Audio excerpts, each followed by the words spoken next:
You're so bad it hurts, or you're so weak it hurts. Have you ever heard these quotes?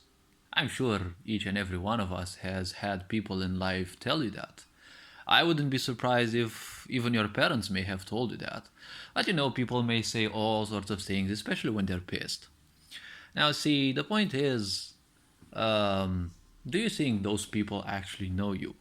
I mean, a lot of people act as if the only two or three things they know, it's the only thing that can exist.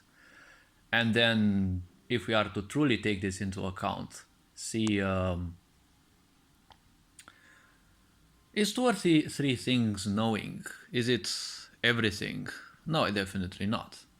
Those people don't know much about themselves, right? So they need to seek outside.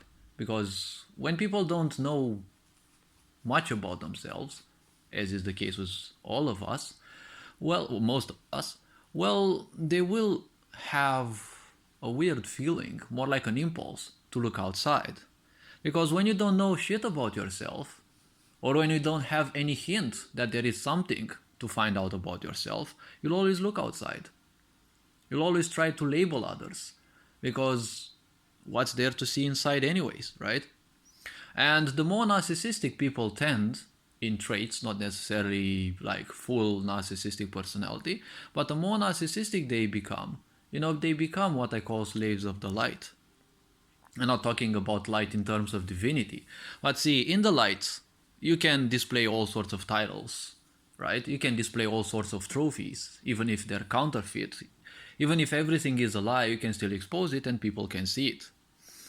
When there is no light, or technically when there is no one around, just like, well, when you look inside, well, the problem is there's no one to impress.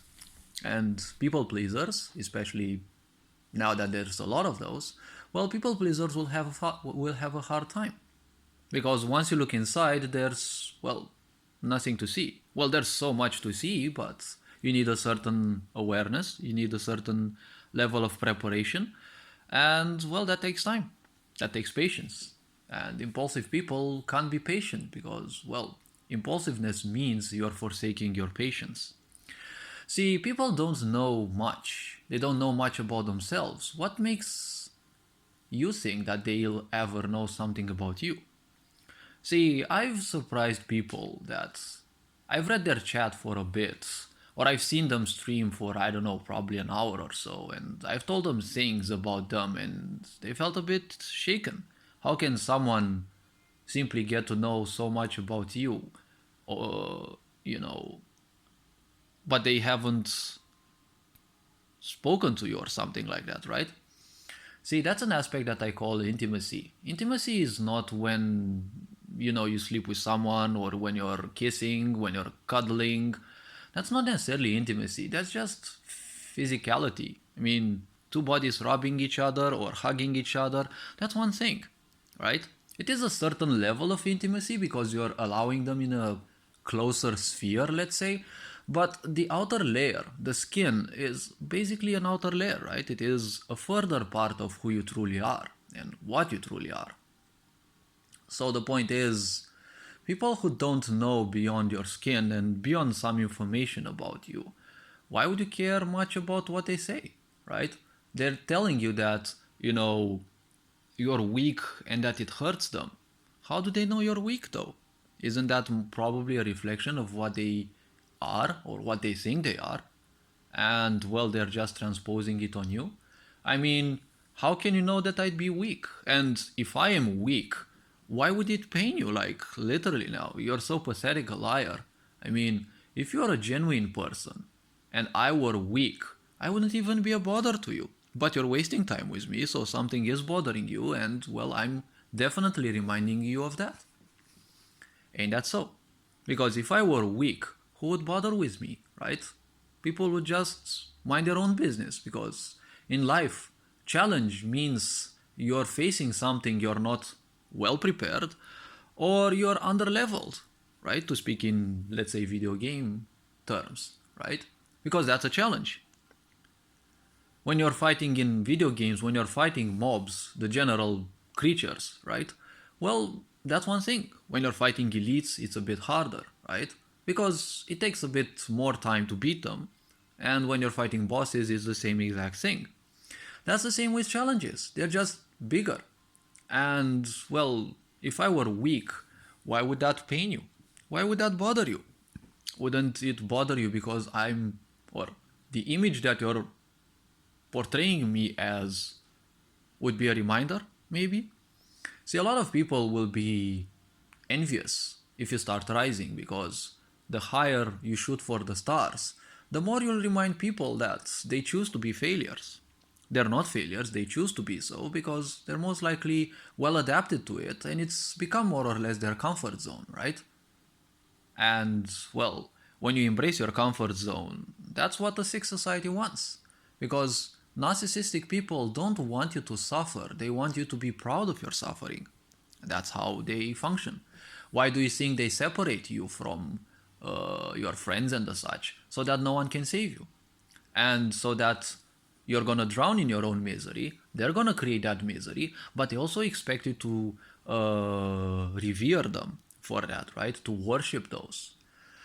So in the sick society, you also have that type of people, who speak to you. They are obviously pained, right? But they're not calling you weak or pathetic or, humiliating you through words directly, right? These more cheeky folks are, people who suffer, but they prefer to use disguises and they prefer looking a bit more gallant in a way, looking a bit more confident even, right? And they use quotes like, you don't have to answer to what I said, you don't have to do this. Now, this isn't a superiority complex as many people may say. Because, see, these people are feeling truly down, right?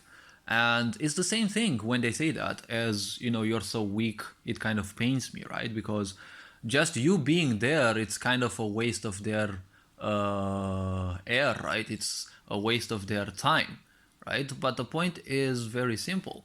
You are who you are. It doesn't matter much because you live in a sick society and, well, it doesn't matter who you are.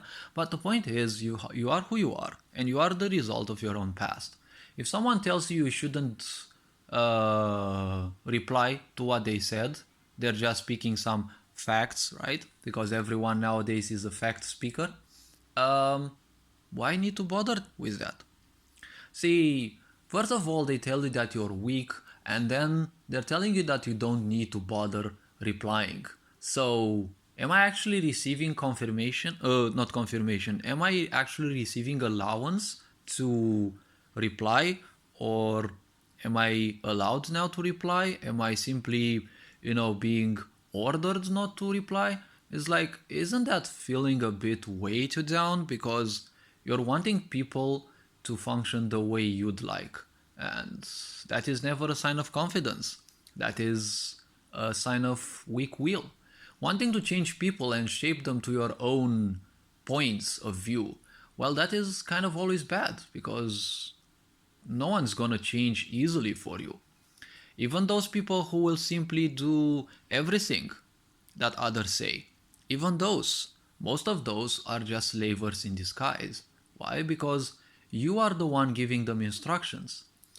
Ever remember there are those people who, seem to be white knights? They seem to do whatever other people are telling them and they'll gladly do it just because they may receive some attention?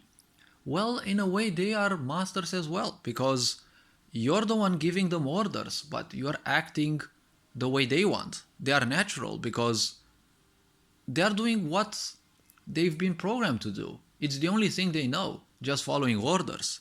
The point is, you're probably not meant to give orders to others or spend time with such people because all they will want is for you to give them guidance and for you to give them orders. That means you're giving them attention, you're giving them power. So that doesn't make you a master after all. So, well, if people call you weak, how can they actually know that you'd be weak? Most of the people don't even have time to, conduct a bit of introspection. They don't have the patience for that. And when people don't have patience, obviously there'll be nothing else but ignorance. When people are ignorant, Well, they are disconnected from their emotions, and your emotions are what dictate to you whether someone is or is not, let's say, energetically suitable to you. So, this being said, don't bother with whatever people say. And don't bother with the fact that whatever they say is how they feel. See, no one, if you have people who treat you badly, don't give them attention. Don't ignore them, because ignoring something or someone means running away from them. It means you're giving them a place in your mind. As long as you have someone in your mind, well, you're giving them a bit of power. The moment you think about someone, you're giving them a bit of power. They may be away from you, well, out of your life for like, I don't know, maybe 10 years, but you're still thinking about them.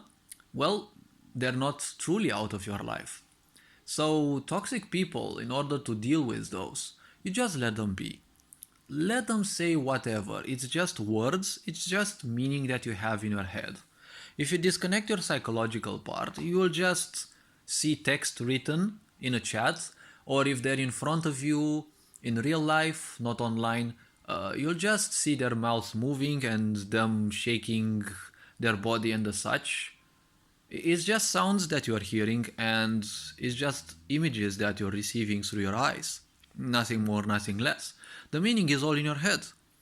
Because if they'd be acting so towards someone who doesn't understand their language, it would be basically the same thing. I mean, the person would understand from the body language that that other person is pissed, right? But they wouldn't understand what they're saying. They would say, well, this person most likely is cursing me, but, they wouldn't exactly understand what they're saying, right? That other person may be shouting and screaming like mad, but they might actually say nice words, right? So that's a point. You never know. But typically, when people are pissed with you, they're only gonna send you negativity. You already know the outcome. If you see people who are pissed, who are constantly sending their energies and spending their life energies into negativity, they will become vampiric. They need attention, right? They need people to focus on them so that they get some attention as well, so that they feed themselves with attention, so that they can further feed the negativity they're creating. It's like they're creating a black hole inside of them and slowly imploding inside of them, but at the same time they need more and more energy to preserve that black hole, because everything dissipates. And, well, black holes also dissipate. And, well, our thoughts also dissipate. And the point is, they need to keep that, because they'll make such a great attachment to some ideas, that's how miserable people function, that they will think if those things are gone, their life will be utter nonsense. So, well, what I'm gonna say is enjoy life. Don't take into account what miserable people will say, because you know that the moment you open the door to them, you know what the outcome will be. You don't know exactly what they will say, but then you know they will drag their drama all over your face. They will simply dump all their negativity upon you, and most likely even expect you to move away with it and let them be, so that they can create even more drama that they can dump onto you or anyone who's naive enough to listen to them again, and, well, do that again and again. So all this being said, hopefully this video was somewhat introspective. You are appreciated, take care, and, well, see you next time. Ferencan Board signing out.